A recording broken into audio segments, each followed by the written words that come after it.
to the show. I am Ryan, as always, joined by my co-host, Luke. Yep. And today we are going to have a little bit of a different discussion. We're going to be talking about Hollywood Studios at Walt Disney World, the state of the park, what's going on there, sort of like a review. You've been there recently, right? Yeah, I went there last Monday. Yeah, last Monday for the cast member preview. I was lucky enough to get to go. So That's awesome. I kind of got to see it post COVID, which is interesting. Yeah, but how really is just it? What are the crowds like? Super low crowds. Really? Everything was a walk-on except for Mickey and Minnie's Railway, which they posted at 50 minutes, but it ended up being like 20. 50 minutes? Jeez. Yeah. Just because it's new and a lot of people hadn't done it yet, so everybody did like flock there first. And then they didn't do boarding groups for Rise. The way they did it was Really? you could go on it once that day and you would scan your main gate as like a way of proving that you only did it once. Yeah, okay. But you just queue up, and they had, to maintain social distancing, they would cut off the queue at certain points. So you know those like screens that are around the park that tell you the wait times? Yeah. Instead of wait times, it would say like the queue is open or the queue is closed, and so that would let you know if you could go and get in line for it. That's really interesting. That's actually a really good idea. Yeah, it was nice to not have to like worry about the app and stuff, because the crowds were low enough that it wasn't that big a deal. We waited probably an hour and a half for Rise, but that's just because it broke down while we were in line. Oh my gosh. Because there was a section where we were just sitting there for like half an hour, but I mean, on a day where everything else was a walk-on, an hour and a half, it didn't eat into our day at all. It was no big deal. That's very interesting. It's good to hear Disney is like sort of taking every single possible precaution in regards to safety. Yeah. Right? I felt safer there than I did at like Publix or Target. Like honestly. That's what I keep saying. I mean, yeah. I feel like Disney is probably like one of the safest places to be right now. Yeah, it sounds stupid saying that, and but honestly, there's so many precautions that they're taking that because we've been to Disney Springs together a few times, and it's empty pretty much. Well, yeah, it's social distancing. Yeah. Everyone's wearing masks. Like you have to wear a mask. Or else you get kicked out. Yeah, they do a really good job. But in terms of the Rise of the Resistance thing, it's interesting to hear. You think they'll go back to the boarding pass system? Yeah, they did. Really? Yeah, but they're doing it different, because I was reading about it online, and one of my friends went. And what they're doing is they're releasing the boarding groups at 10, 1, and 4, instead of in the morning, where it would be like as soon as the park opens and people would be camped out there since like 5 a.m. All right. Which I assume is to say you don't need to be here right at rope drop. Yeah. Because we're doing it at 3 different times, and 10 a.m. isn't even when the park opens. That's like, I think, an hour into operation. Interesting. Because they opened at 9 when I went. There's something exciting though about the boarding group. Yeah. Like when system. you get one, you're like, yeah. I know. Like the one and only time that I rode Rise of the Resistance, this was back in February. I got there like just after, I guess, or no, it was before rope drop. It was like 5 minutes. I got to like that entrance to Galaxy's Edge like 5 minutes before the park opened. Yeah. And dude, it was such a cool experience, just like standing around, like everyone's on the app and it's trying like to get quiet. It's yes, so weird. Yes, it's a really because we've never seen anything like that. You can feel the tension. Yeah, you can, and it's super cool. I mean, I guess it worked out for me, and maybe that's why I like the system so much, because I got such a good boarding group. I was like, I was able to go on in like the next 2 hours or so after I bid for it, and so. But even if you have a later one, like I did it with my dad, and we got a later one. We didn't get on the ride till about 3, but it was nice that we were able to do stuff. Yeah. And like not have to sit in line from 9 to 3. You know. It's a cool system. Like we left the park and got really? lunch. Yeah, we left and got lunch off property, and then I was like, oh, they're getting close to our number. We should probably head back. And then by the time we got in there, we got a notification. It worked out. That's really cool. So with Rise of the Resistance and with well, I guess all of Galaxy's Edge, all of Toy Story Land, Mickey and Minnie's Runaway Railway. What do you think about the current state of Hollywood studios? Where does it rank now in terms of the Walt Disney World parks, and what do you think like the strengths and weaknesses of the park are? I guess. So, it's my favorite park. So for me, it's always gonna be number one. Really? But that's just personally. I would probably say if I was an average guest, I guess number 2 because Magic Kingdom's like iconic. Yeah, that's always gonna be. Like if I was somebody who hasn't been in like 5 years, Mm-hmm. it'd probably be number 2 on the priority list, Mm-hmm. just because of all the new stuff. I still don't feel like it's done. Like I still feel like I don't think it needs any more e-tickets because it's kind of like almost every ride is an e-ticket. That's kind When of you true. think about it, besides like Swirling Saucers and Star Tours. Star Tours, I always forget that's still a ride. Yeah, because it's Why so do we random have that it's still there. But like your idea of if they would just like make it anything Marvel, really, Black Panther would be awesome. But Yeah, Black Panther it would be doesn't awesome. matter. Any superhero, and then just like tear down the indie show. Mm-hmm. And make it's it just a span land, that out, right? and then throw a couple of like lower, just like it doesn't have to be an e-ticket. Just not a spinner though. I don't want like a spinner. No, that's Like a a boat cop-out always. or like a dark ride, something that like is not gonna pull 2-hour waits every day. Yeah, You know, like every other ride that's there. that's a really good point. It's pretty much like the e-ticket park now. Like every ride, there's nothing that's like, oh, this is long. Let's jump on this. Tower of Terror, Rock and Roller Coaster, Right. Rise of the Resistance, Millennium Falcon, Slinky, Toy Toy Story Mania, even. Story Mania, and Mickey and Minnie's. Yeah, that's a good point. Where before it was like great movie ride, always is going to be 20 minutes or less. Yeah. And like, oh man, Nice, it's right. raining. Let's go ride this. Now it's like, oh man, it's raining. I guess we're gonna sit for 2 hours in the Twilight Zone line. Yeah, it's interesting you say it's your favorite park because for me it's my least favorite park. Really? Still, yeah. Look, honestly, the new attractions are all really good. I don't care for Slinky Dog as much as you do. I know. Yeah. Because it just sort of feels like the Batman ride at Six Flags or something. It's No. I mean, okay, so maybe a It's step not a up Six from that. Flags ride.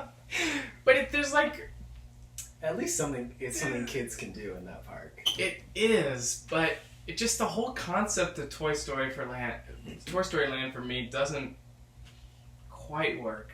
But in terms of the positives right now, like Galaxy's Edge is incredible, and I think out of all 4 parks, that's probably I'm glad they put it in Hollywood Studios because I think it fits the best there. And I have not been on Mickey and Minnie's Runaway Railway. I really wanted to.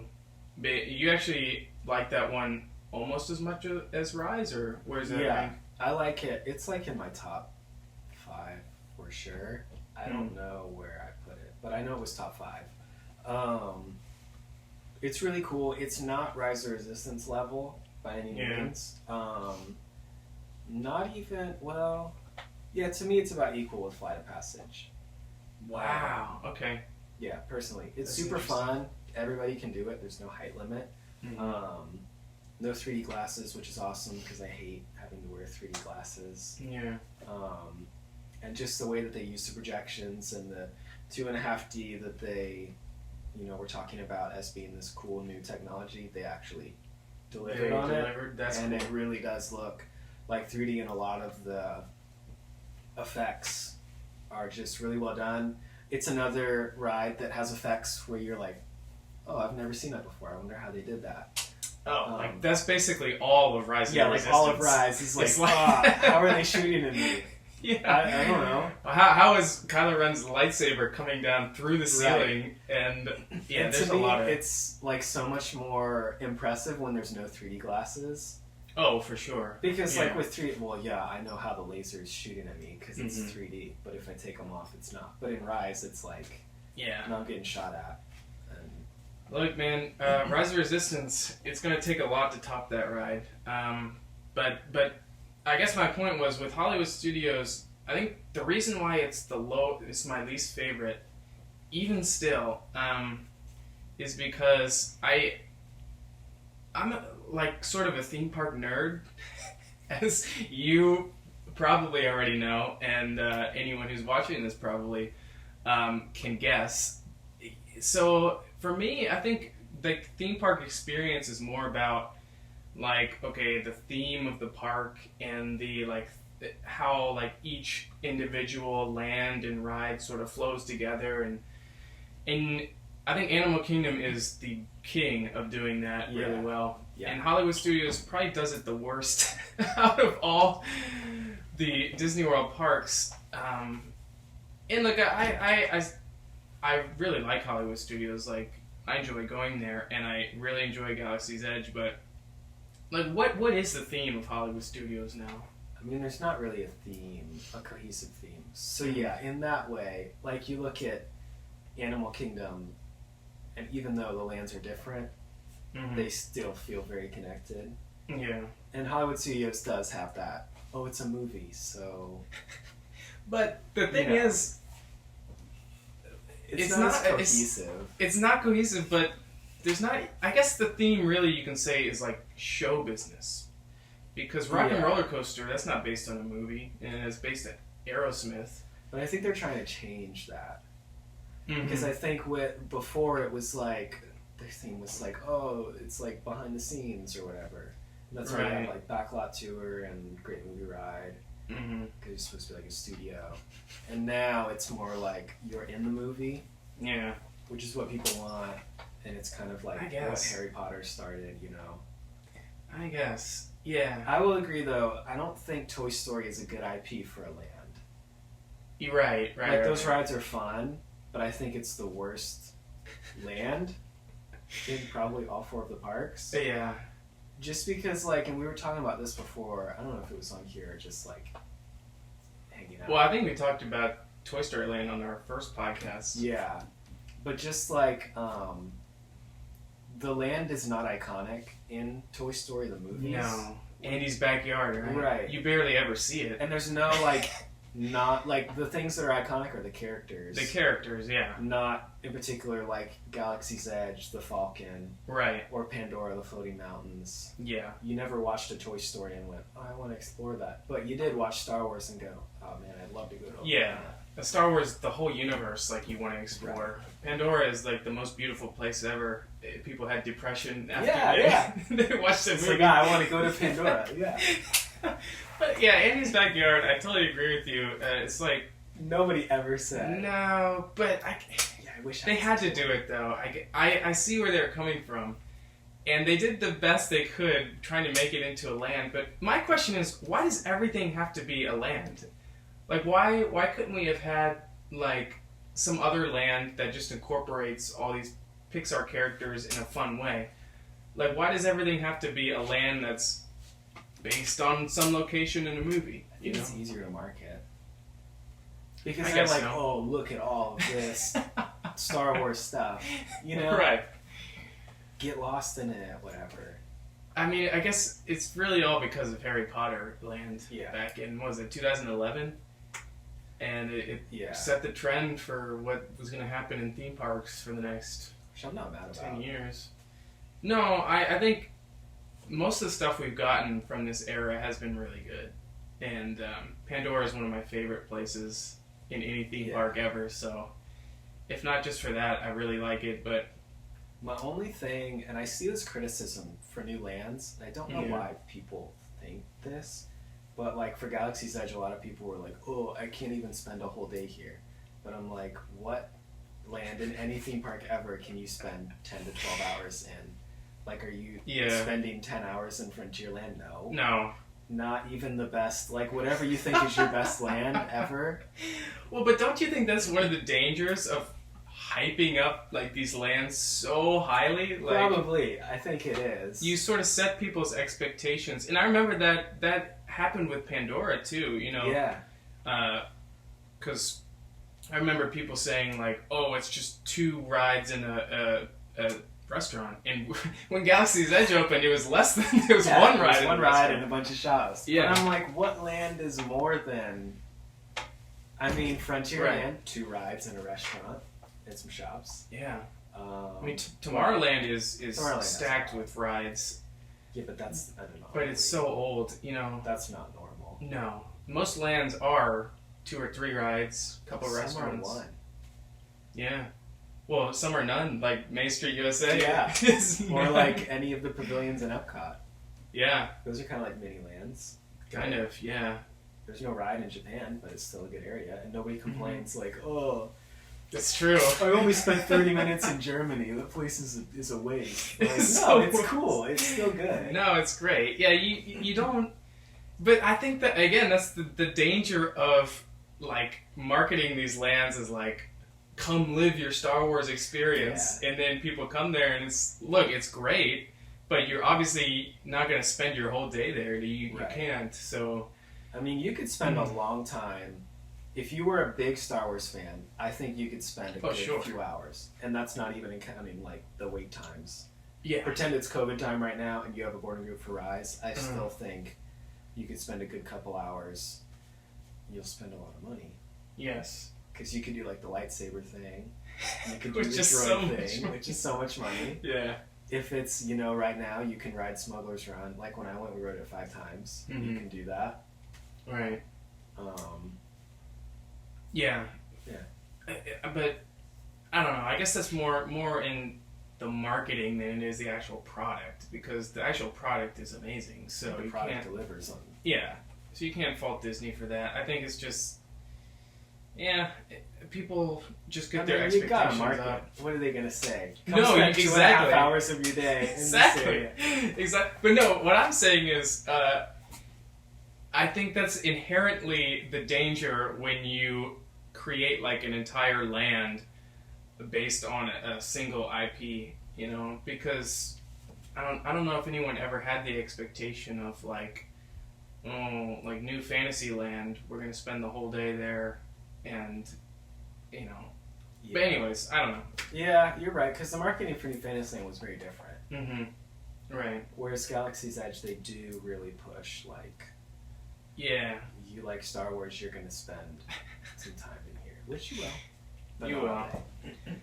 But anyways, those are some of the negatives, I guess. But the things that I really like, because there are a lot of things I like about Hollywood Studios. I really like especially now since they tore down the Sorcerer's Hat. I really love that walk up to the Chinese It's theater. my favorite entrance of any Disney park, Really, especially at nighttime when the neon's going. it's It's awesome. just so cool. There's so much energy. I love like those little shows they do, like Yeah. like the characters will just come out on that little like I don't even know what it is, like this Yeah. vehicle. Like a They'll old start car, singing and yeah. acting and playing out skits and stuff. Or like the magician. Have you seen him? No, There's I've like never an seen- old man magician that'll set up a table and do like card tricks, and That's awesome, man. he's really funny. He like messes with people. It's just cool. I love that stuff, and I love how it feels like you're just walking down like some like random block in whatever 1920s Hollywood. Yeah. Like it's so great. I hope they never get rid of that theme. Yeah, I would guess that's kind of safe, that entrance area and The Chinese theater. Chinese theater. Yeah, because they just replaced the ride that was in Chinese theater, Yeah, and they didn't change the facade. and they didn't change the facade. So And it fits with the story, because the story is like you're going to the premiere of a Mickey Mouse short. oh, is that what it is? That's the story, and then That's cool. you go into you get sucked into it because you know everything. It's like, Yeah. you're a part of it now. That's kind of So cool. that's why it's in the Chinese theater. Mhm. They don't really Yeah. tell you that, but it's just kind of inferred from like when you walk through the queue, you're like, oh, I get it. We're at a movie premiere. That's interesting. I guess that's the best way they could have done it. But again, I don't, like Mickey, those Mickey shorts, that's a TV series, right? So it's not really like a they would movie. never premiere in the Exactly. Chinese theater, but It's cool. It fits. It's fun. I don't want to talk about it because I don't want to spoil it, but yeah. I love Sunset Boulevard. I think I probably like that little lane even more so than the entrance to like the because what is it? It's Hollywood Boulevard is the entrance, right? Yes. And that takes you all the way down to Chinese Theater. And Yeah, if you take a Sunset, right, the Sunset it's Boulevard. like Twilight Zone. Yeah, I love that. That like again, that's the whole. It sort of like expands on the idea of that little entrance, Hollywood Boulevard, and then you get Twilight Zone, Tower of Terror at the end. You get Rock and Roller Coaster, and again, a lot of those the like random entertainment and stuff comes down that. There. Yeah. And Tower of Terror fits so well at the end of that. Oh my street. gosh! Amazingly, yeah. Like it looks like an old. It really does look like an old hotel. Do you think Tower of Terror has maybe like the best like ambiance surrounding it? Like before you get on the actual ride, or even before you get in line, do you think that's the best like walk up to an attraction? Tied with Everest. Everest is good too. Because the whole area is like backpacks hanging up and like explorer businesses or whatever all around. That's true. That if you take the time to look at it, it's just as detailed, I think, as that. Mm. Because Tower of Terror, you know, it's like, oh man, we're going up to this hotel, and there's like suitcases on the street, if you notice, you know, like a photo prop. Really? Yeah. I've never noticed that. Yeah. By like a light pole, and I've seen some people like post photos in front of it, but similar to Everest, where there's like little things as you walk up. Yeah. Yeah, Tower of Terror, that whole walk is amazing. It's just, I don't know, with Hollywood Studios, I don't know what, I mean, I know what they want to do with the theme of it, which is make it all sort of movie lands, right? Yeah. Which I think that's why Marvel would really work well there. But what's your whole take on like the theme of it? Like, what would you do if you were in their position? Like, I would probably add Marvel somewhere. I think that it just needs one more land and like a couple more things that kids can do. Because besides Toy Story Land, if you have like a young kid that's not tall enough to ride the throw rides, right? It's kind of hard for them to do stuff there. But that aren't shows, and the shows are fun, but they're like really old and dated, and I don't know how many people. True. I don't know. When I was a little kid, didn't really want to watch shows all day. No. I wanted to do rides. Right. Anything Marvel, like I'm kind of surprised they're doing Guardians at Epcot. I know. I was surprised at that too. I'm not mad at it, but it would have fit in. But that's not a great. family ride, so it doesn't even matter. That's true. Yeah. Yeah, I think they'll probably continue to do like those movie-based lands, or I don't know how much the whole coronavirus stuff is going to affect the future. I'm sure it'll affect I think it a lot. It will, like a lot of future plans. Yeah. Especially stuff we didn't know about. Will be pushed back. Mm-hmm. But yeah, I would say Hollywood Studios now is a lot better than it was. And I think this is probably the best version of Hollywood Studios we've ever had. I would say so.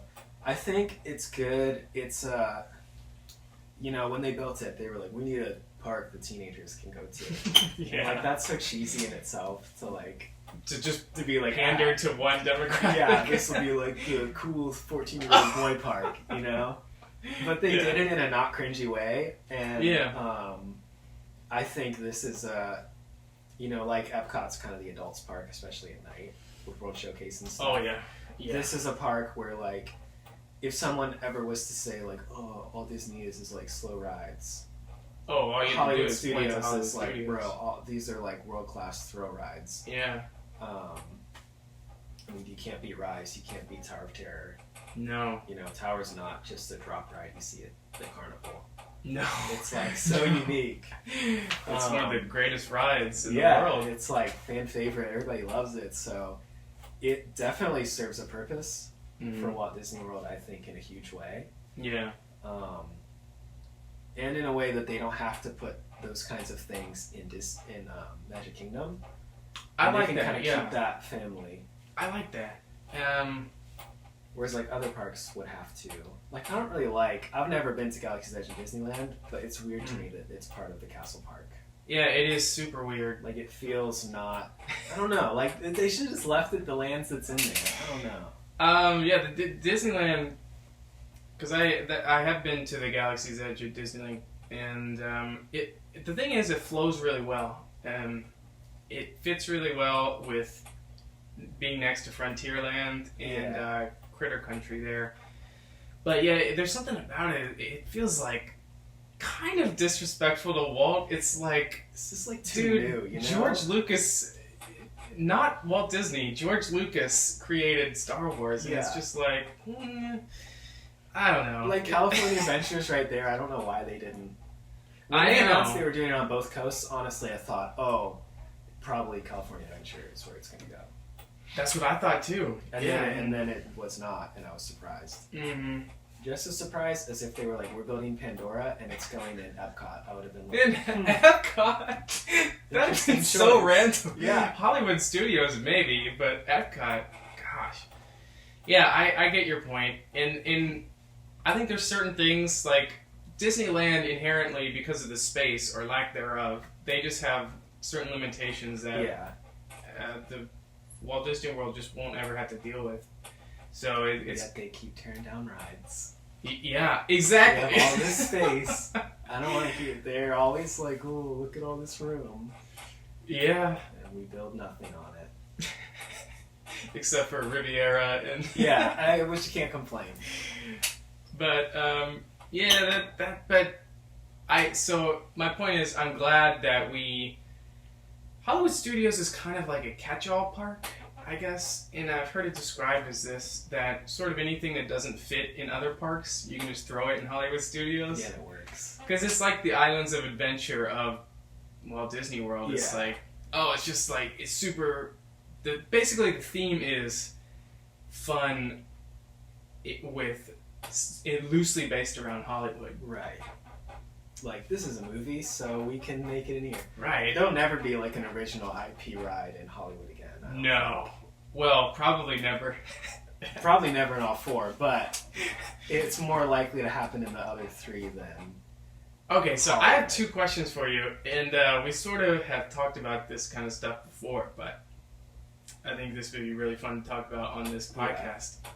Number one, and I'll just say them right off the bat. Number one, when do you think the next time is that we'll get an original IP-free attraction in the parks? And two, when do you think Rise of the Resistance will be topped as, like, if just this, like, feat of Imagineering, when do you think they'll top it? So, if this was pre-COVID, I would say give it like 5 years Yeah. for toppling Rise. I still think it'll come sooner than we think, just because Flight of Passage was that ride. Mm-hmm. When did that come out? 2017. Yeah. And here we are 3 years later, and it's still an awesome ride and still in everybody's top 5. But as far as like if you're a new guest, Rise of Resistance is top of mind. Mm-hmm. So I think sooner than we think, probably within the next 10 years, I could see them doing it again. Even with COVID, you think? Maybe not. Maybe a little bit longer. But I still think sooner than we think. Yeah. Because I think a lot of the new stuff that they'll be doing, besides Tron and Guardians, which is so far along, will probably be like smaller stuff. Mm-hmm. Money reasons. Do you think Guardians or Tron has a better chance of even coming close to like a Rise of Resistance?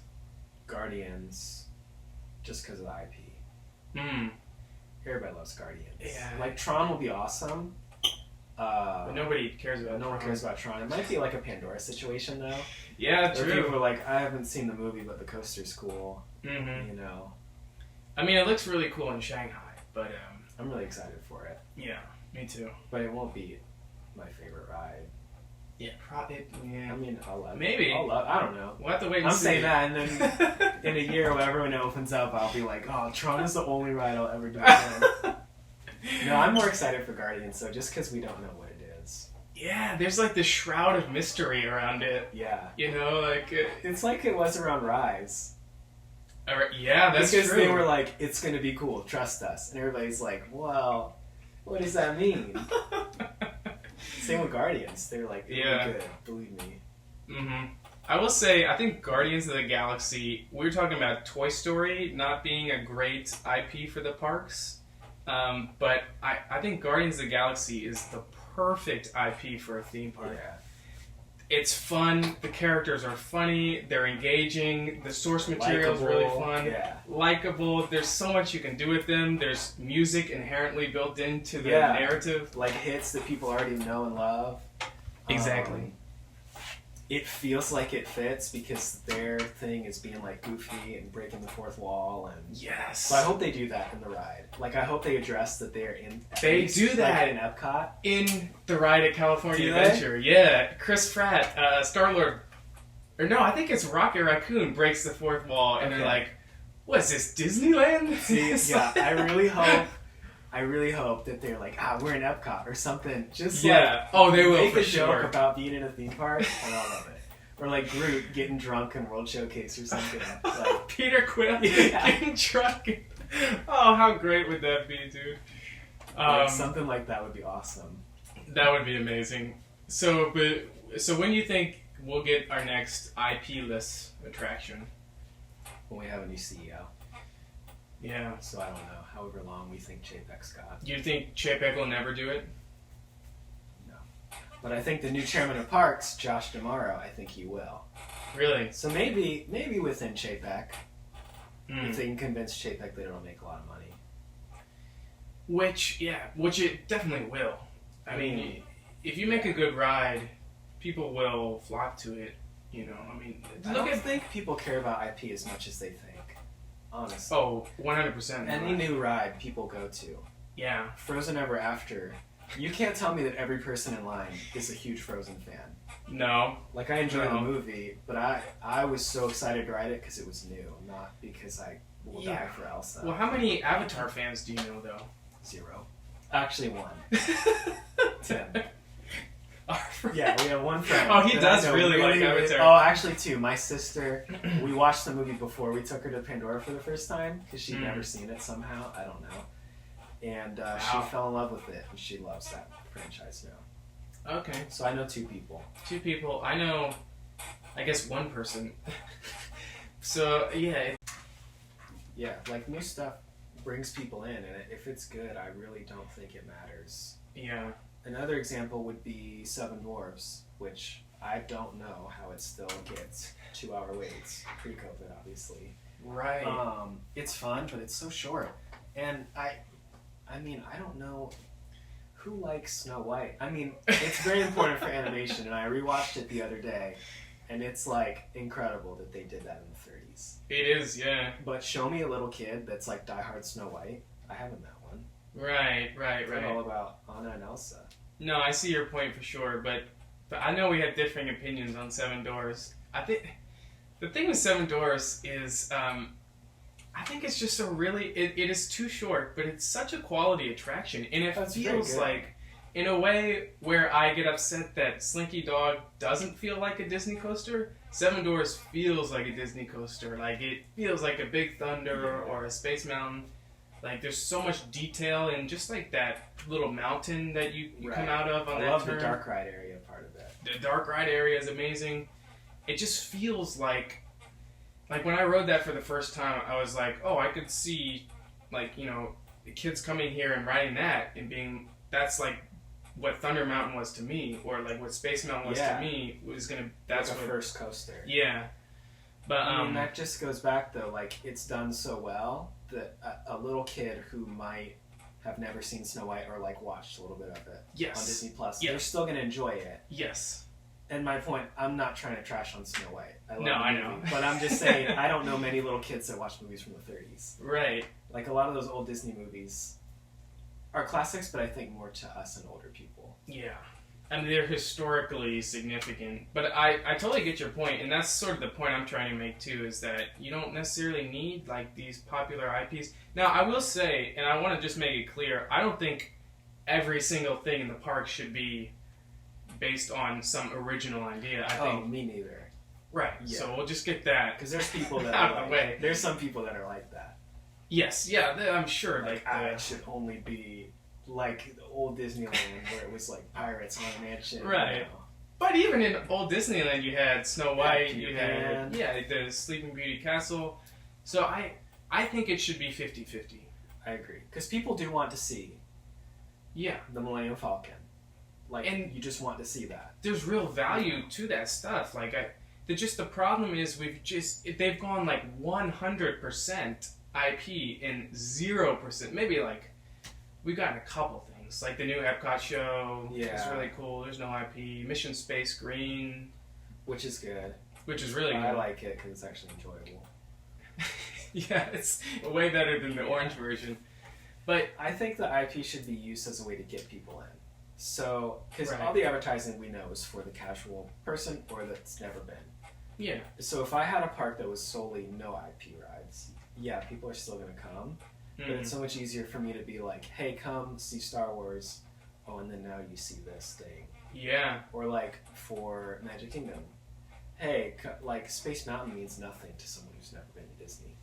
sure. Well, You true. But the word, just the phrase Space Right. Mountain, people associate Well, with because Disney. it's iconic now. But I'm Yeah. saying, like, let's say Space Mountain was brand new. Yes, I see what Okay, you're that saying. means nothing. But, Exactly. Yeah. you know, Seven Dwarfs, oh, I know that. I want to go Right. to their mine. And that's sort of how it was. Like that's what Walt's original not vision, but like strategy with Disneyland was. Like he had Fantasyland and Sleeping Beauty Castle and Snow White's, all this stuff, Right. which was sort of to get people's attention and to provide a reason Yeah. for marketing wise for people to come. But then he also just a few years later did Pirates of the Caribbean, Haunted Mansion. He was sort of like, all right, we got you here. Now Yeah. watch what we can really do. Yeah, well, check this out. You saw Peter Pan. That was cool. Watch this. And I think if they did that, it'd be better if they did more of that. Marketing wise, or like sort of combining those two. Just like more like non-IP. Yeah. And I think that they don't realize, like Figment is a prime example. That ride in its current state is not good. But people No, love Figment. people love Figment. And That that's an merch original sells. character. It's an original character. Yeah. Yeah. No movie. He's not from any movie. Dude, same with Orange Bird. The Oh my logo of a gosh. snack stand. You're telling me, and all the merch always gets sold out. So like, Yeah.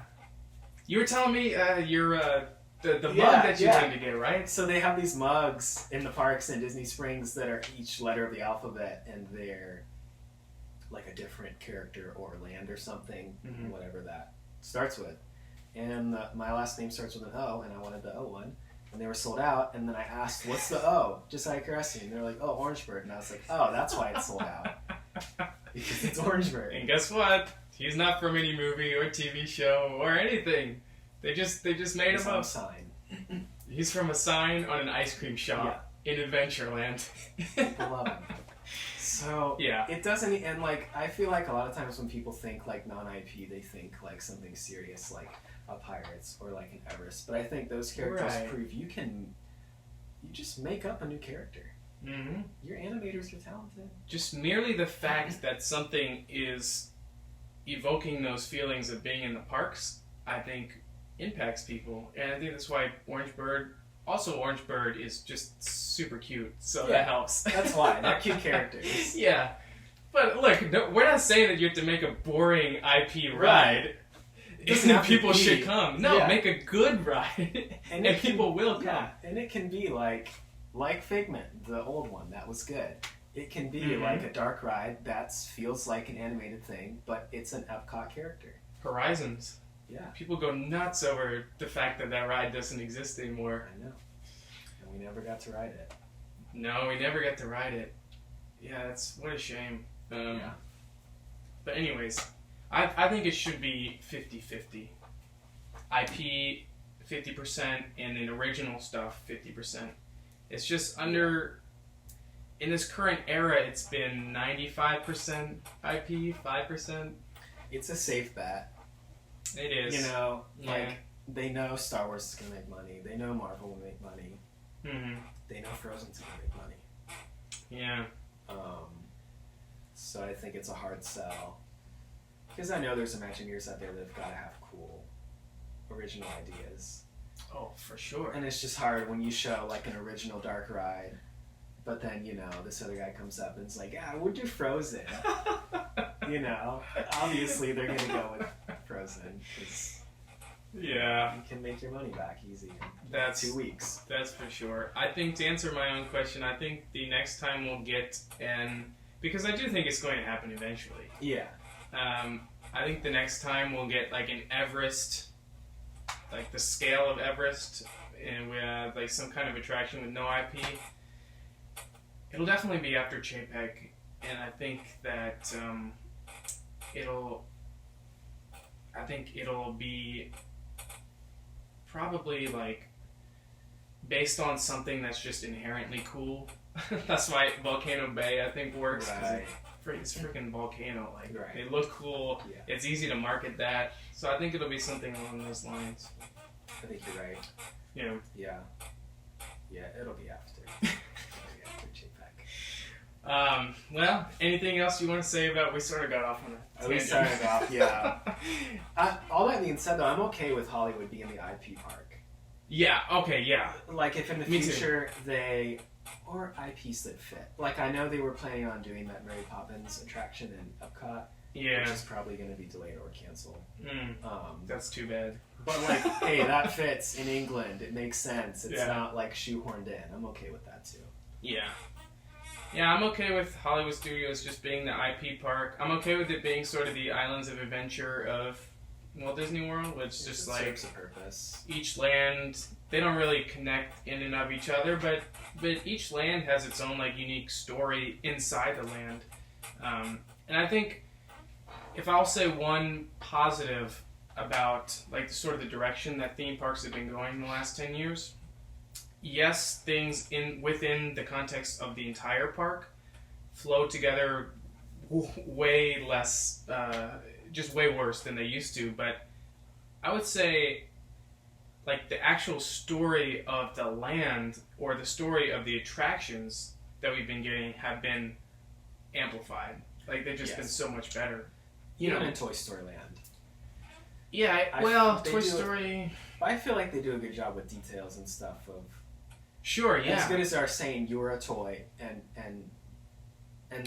there's a reason for those rides to be there. That's what I'm talking about. Which That's I exactly like. what I'm talking It's about. like, why Yeah. am I on this roller coaster? Well, Andy built it, Yes. you know, and you see the plans and the queue and stuff like that. Yes. I think is cool. And even just like if you take something like, I guess Rise of the Resistance is the extreme example of this, Yeah. where there's such a big story, like, and it's so clear this is the story, and we're gonna take you through this. When I don't know, you look at something like Space Mountain, which is one of my favorite rides ever, but there's no story to that. Yeah. It's And space travel. I don't like there's some rides that have a story, but you would only know if you like looked it up online. Like Primeval or Dinoland USA, I guess. Yeah, like Dinoland USA. Like or Right. you know, I think it's a good mark of storytelling if I don't need to be a super fan and like read a blog and watch a YouTube video to like know Yeah. what this is. Where like in Pandora, I know why I'm on this ride, Yeah. makes They do sense. such a good job of why I'm here, telling you the Kilimanjaro story. stories, you know. Yeah. Another example. So I guess that would be my, if sort of the flow of the overall park is my negative about sort of how things have been going the last 10 years, I guess the positives are we've gotten way better storytelling within the actual ride and lands themselves. So yeah. Give and take. Yeah. But yeah, I guess unless you want to say anything else about Hollywood Studios, that wraps up our That's about it, discussion. yeah. Hollywood Studios, still a good park. Still my least favorite park. Still my favorite one, but there's things they could all fix. You can't look at your favorite park and say there's things that could be better. I No. don't know what to tell you. Exactly. Guys, thanks for watching as always. And next time out, we'd like to do sort of this same discussion with all 4 of the parks. So, So we'll do the water parks too. That would be fun. That's Yeah. what people don't talk about. Yeah, the water parks are great. Maybe one of these days we'll get around to them. Anyways, guys, thanks for watching, and we'll see you next time.